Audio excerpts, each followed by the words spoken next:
molar mass. Abnormal molar mass. We have learnt that there are 4 colligative properties, and by these colligative properties we are calculating the molecular mass of solute. Now, and what we told, that colligative properties depends upon number of particles of solute dissolved in the solution. Now, this abnormal molar mass, when we get abnormal molar mass, if the solute dissociate, if the solute dissociate or associate in a solution, then we get abnormal molar mass. If the solute associate or dissociate in the solution, then we get abnormal molar mass. Okay? Suppose you are dissolving sodium chloride in water. What happens? Sodium chloride dissociate into Na plus and Cl minus ion. So in this case, you will get abnormal molar mass. Again, if you take an example of acetic acid, then you will get the value, the acetic acid in water will associate, so you will get again abnormal molar mass. So what I told, that if the solute molecules or if the solute dissociate or associate, then we get abnormal molar mass. Now, Van 't Hoff introduced a factor I. Van 't Hoff factor.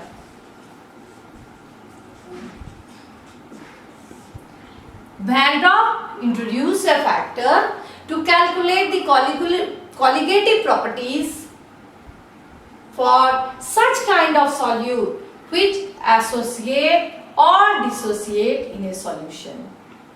That factor is represented by I, and this factor is known as Van 't Hoff factor. This Van 't Hoff factor is equal to normal molar mass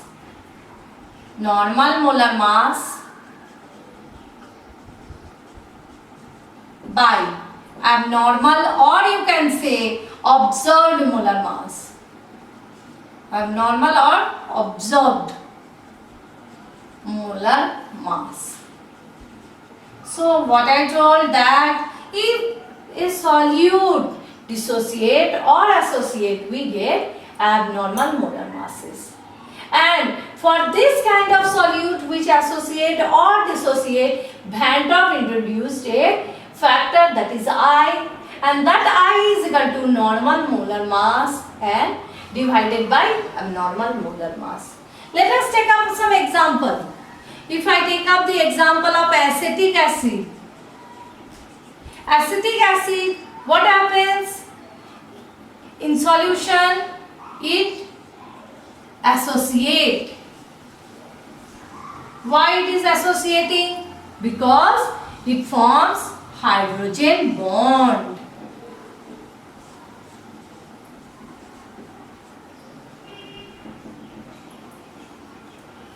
Now, it is forming a dimer. Two acetic acid have associated together.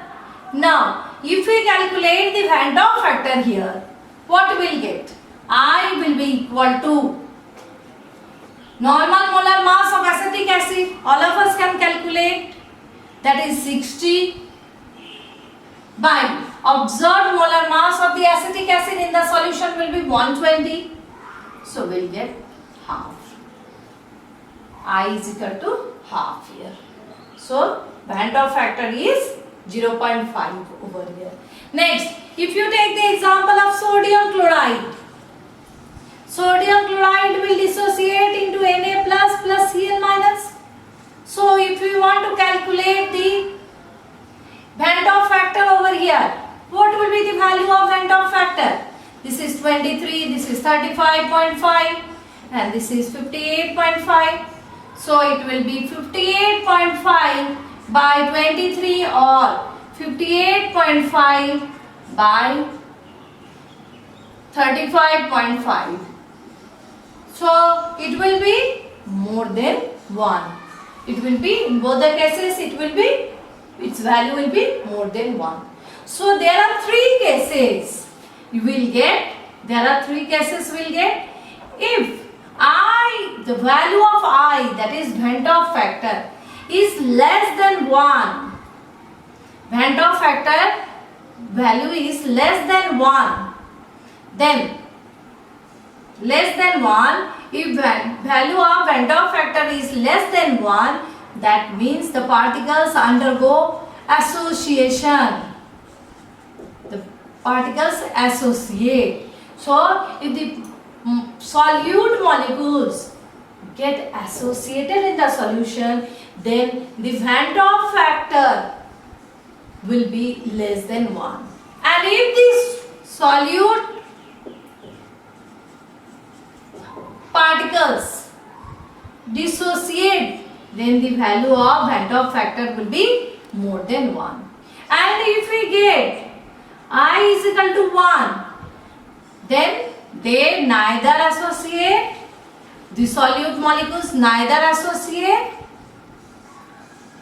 nor dissociate. So case 1, when I is less than 1, case 2, when I is more than 1, and case 3, when I is equal to 1. So whenever you are getting the value of I less than 1, that means the solute molecules have associated. If it is less than 1, that means solute molecules have dissociated. And if it is equal to 1, that means it has neither undergone dissociation or association. Now the corrected formula will be what? First one, we can write relative lowering in vapor pressure. What we have learned? P naught minus P by P naught is equal to XB. We'll put I over here. I into XB. I XB. Next, for elevation in boiling point, delta TB will be equal to I into KB into M. For delta TF, it will be I into KF into M. Next, pi will be equal to I into C into R into T. So, after introducing this Van't Hoff factor, these colligative properties formula, we can see that for everything we are multiplying it with Van't Hoff factor I. For strong electrolyte like potassium chloride, potassium sulfate, the Van't Hoff factor is equal to, they undergo complete dissociation. So in those cases, Van't Hoff factor is equal to number of ions it dissociate. A particular solute dissociate into number of ions, that number will be equal to Van't Hoff factor.